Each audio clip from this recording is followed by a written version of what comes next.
Belum dijumlah RRC itu 1 miliar lebih. India sudah 900 juta. Dan seterusnya. Total seluruh bangsa-bangsa di dunia cuma setitik air. Hebat.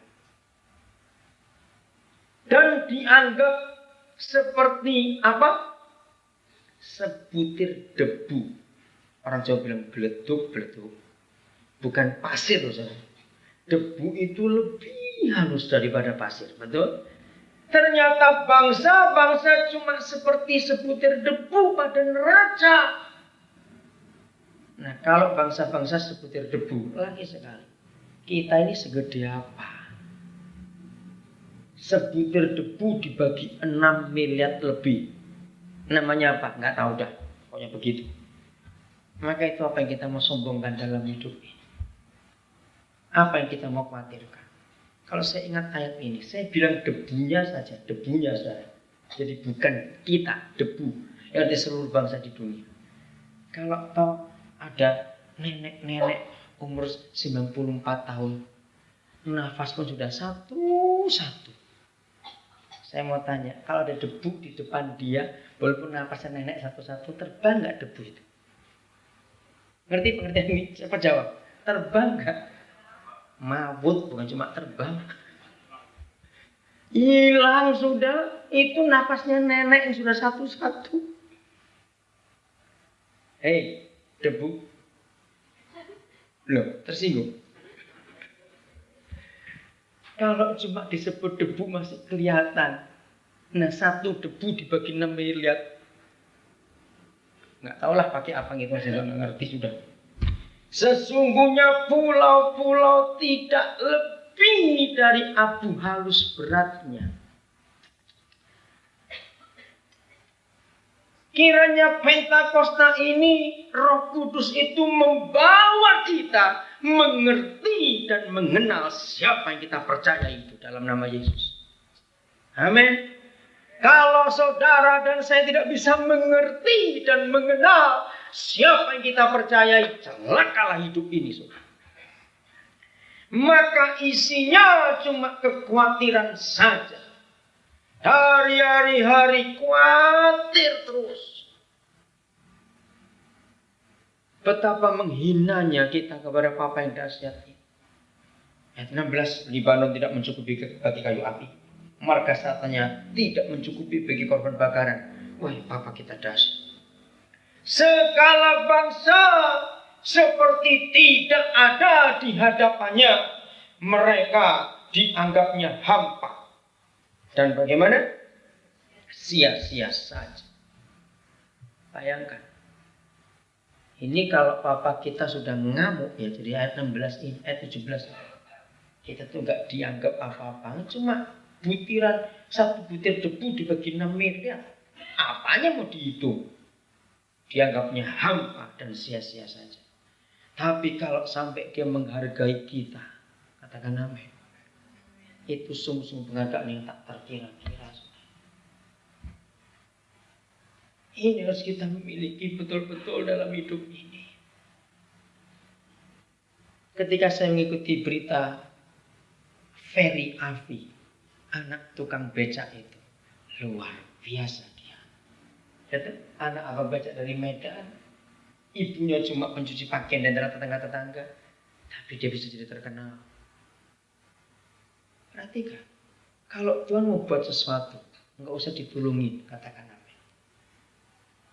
Bersama dengan itu, saudara, muncul ketika American Idol, ada satu fenomena namanya William Hung fenomena. Dia warga negara Amerika tapi kelahiran Hong Kong. William Hung. Begitu dia tampil, belum nyanyi, baru dilihat saja oleh jurinya. Terus dia angkat suara pertama langsung fals. Diejek habis-habisan. Kemarin saya lihat CD-nya di Taman Anggrek.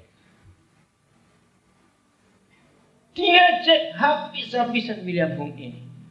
Jurinya berkata, apa kamu gak mikir sebelum masuk ke sini? Kenapa kamu berani daftar?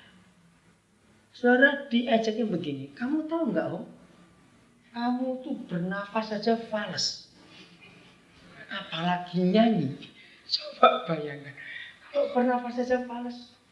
Dalam sebuah tulisan saya baca di Kompas dikatakan, kamu tuh cocoknya penyanyi kamar mandi. Tapi sekarang William Hung jadi terkenal dan kaya raya. CD-nya laku ke seluruh dunia sampai di Indonesia. Dia adalah orang pertama di dunia dan belum ada tandingannya sampai hari ini. Dia adalah orang pertama yang membuat sebuah situs www atau www yang dikunjungi orang dalam 1 minggu minimal 4 juta orang. Itu fenomena baru, belum pernah terjadi. Ada sebuah website, situs yang dikunjungi orang sampai sebanyak dalam 1 minggu. Saudara, ternyata orang Amerika itu memang dalam pola pikirnya luar biasa.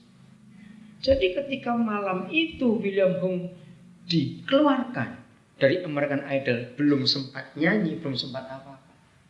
Dan kalau kita lihat gayanya, memang sudah jelek, lucu lagi saudara. Tapi sekarang dia luar biasa, dunia mengidolakan dia. Dan itu sampai dalam semua berita yang saya ikuti, American Idol terpukul dengan William Hung ini. Akhirnya dia jadi idola baru untuk orang Amerika. Dia disanjung-sanjung. Bayangkan, kalau Tuhan mau berbuat sesuatu, siapa yang melarang? Siapa bisa menghalangi? Katakan amin. Itulah, ini baru perkara dunia.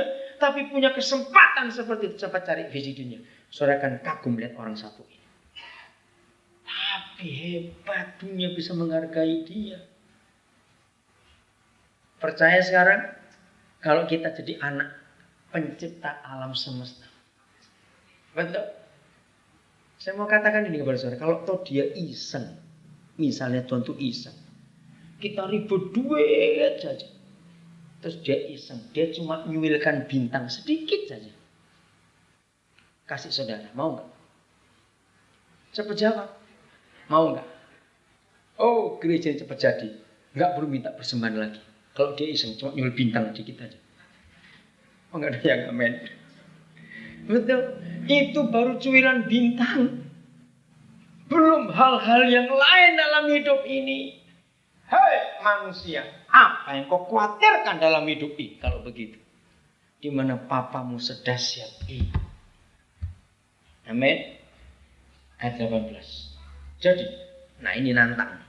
Lihat ayat 18. Ayo, yang suka khawatir bertobat hari ini. Jadi, dengan siapa hendak kamu samakan Tuhan itu? Siapa bisa jawab? Kita mau samakan dia dengan siapa? Enggak ada tandingannya. Amin. Dan apa yang dapat kamu anggap serupa dengan dia? Atau enggak? Tukang besi menuangnya. Pandai emas melapisnya dengan emas. Membuat rantai-rantai perak untuk orang yang mendirikan arca. Memilih kayu yang tidak lekas busuk. Mencari tukang yang ahli untuk menegakkan patung yang tidak lekas goyang. Ini yang Tuhan marah. Kita mau samakan dia dengan apa di dunia ini?